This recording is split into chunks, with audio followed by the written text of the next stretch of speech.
Po ilgesnės pertraukos į kino teatrus atkeliauja naujas Marvel projektas ir tai yra Kapitonas Amerika – Drąsus naujas pasaulis. Tai pakalbėkime apie šį filmą.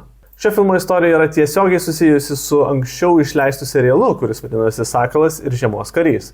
Ten naujojo Kapitono Amerika jau oficialiai tapo Samas Wilsonas, kuris anksčiau ir buvo Sakalas. Ir čia jau turime pagrindinę istoriją, kurioje Kapitonas Amerika turi kovoti su naujų pasaulį valdančių blogių. Tai yra Samuelis Sternas, arba kitaip tariant, lyderis.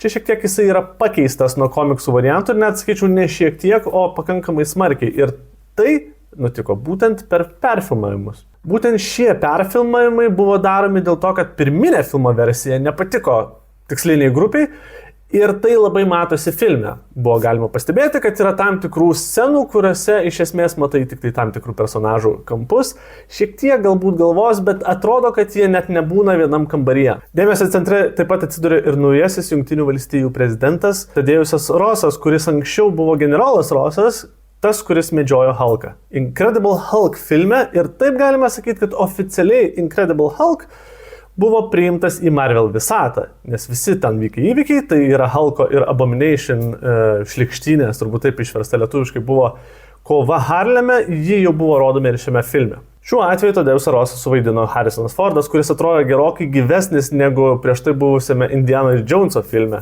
Ir tuo pačiu jis puikiai atrodė kaip Raudonasis Hulkas. Ir galėčiau sakyti, kad Raudonasis Hulkas buvo viena iš tų priežasčių, kuri labiausiai ir domino šiame filme.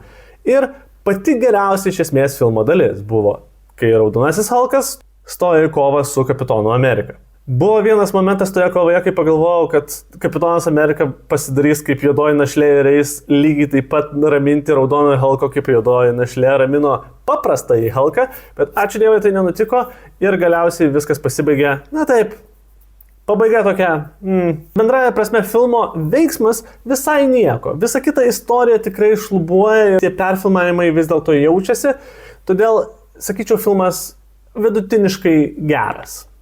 Bet jeigu jums patinka Marvel, jeigu jums patinka veiksmas, turėtų visai neblogai susižiūrėti šitas pasakojimas. O jeigu jau matėte šį filmą, tai pasidalinkit savo nuomonę komentaruose ir nepamirškit manęs pafollowinti.